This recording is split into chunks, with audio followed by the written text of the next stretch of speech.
BM news Marathi.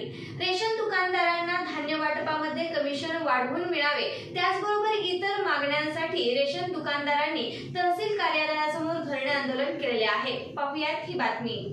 प्रलंबित commission वाढीचा प्रस्ताव त्वरित मंजूर होऊन दुकानदारांचे धान्य वाटपाचे कमिशन त्वरित वाढवून मिळावे, आदी मागण्यांसाठी रेशन दुकानदार, केरोसिन परवानाधारक दुकानदार यांनी सातारा तहसीलदार कार्यालयासमोर आज धरणे आंदोलन केले। यावेळी तहसीलदारांना निवेदन देण्यात आले। या निवेदनात धान्य वाटपाचे कमिशन हे दरमहाचे 5 तारखेस मिळावे, रेशन धान्य वाटपाबरोबर डाळी, खाद्यतेल, साखर, इतर जीवनावश्यक वस्तू विक्रीस शासनाकडून मिळाव्यात, तसेच KYC साठी प्रति कार्ड 10 रुपये मिळावेत, आदी मागण्यांचे निवेदन देण्यात आले। यावेळी सातारा तालुका रास्त धान्य दुकानदार व केरोसिन परवानाधारक संघटना सातारचे जिल्हाध्यक्ष श्रीकांत शेटे, कार्याध्यक्ष बबनराव देवरे, अध्यक्ष संजय राजपूत, सेक्रेटरी प्रमोद तपासे यांच्यासह विविध पदाधिकारी या आंदोलनात सहभागी झाले होते। नमस्कार, मी श्रीकांत शेटे, जिल्हाध्यक्ष सातारा जिल्हा रेशन दुकानदार संघटना।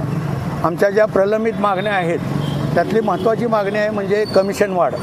गेली 2018 साली जे कमिशन होतं तेच आज 2024ला कमिशन आहे। आम्हाला प्रति क्विंटल मागं 300 ते 350 रुपये कमिशन मिळावयाची आमची मागणी आहे।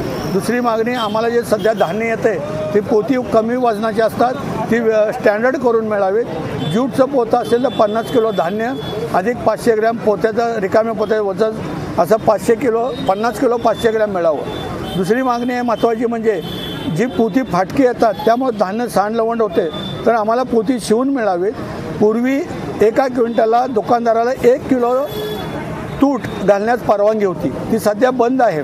ती पूर्वीप्रमाणे आम्हाला 100 किलोच्या पोत्याला म्हणजे 1 क्विंटलला 1 किलो तूट घालण्यास परवानगी मिळावी।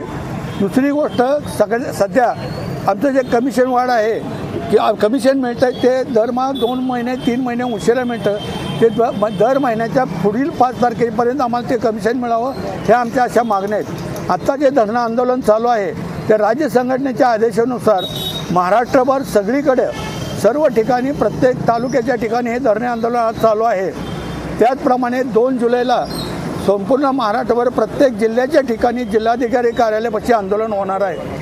त्यानंतर 8 जुलै रोजी मुंबई येथे आझाद मैदानावर हे आंदोलन होणार आहे। शासनाला आमचं म्हणणं आहे की आमच्या ह्या मागण्या ज्या आहेत त्या प्रलंबित मागण्या त्वरित मान्य करावा, अन्यथा पुढील येणाऱ्या काळामध्ये धान्य दुकानदारांना वेगळा विचार करावा लागेल, ही अशी आमची मागणी आहे।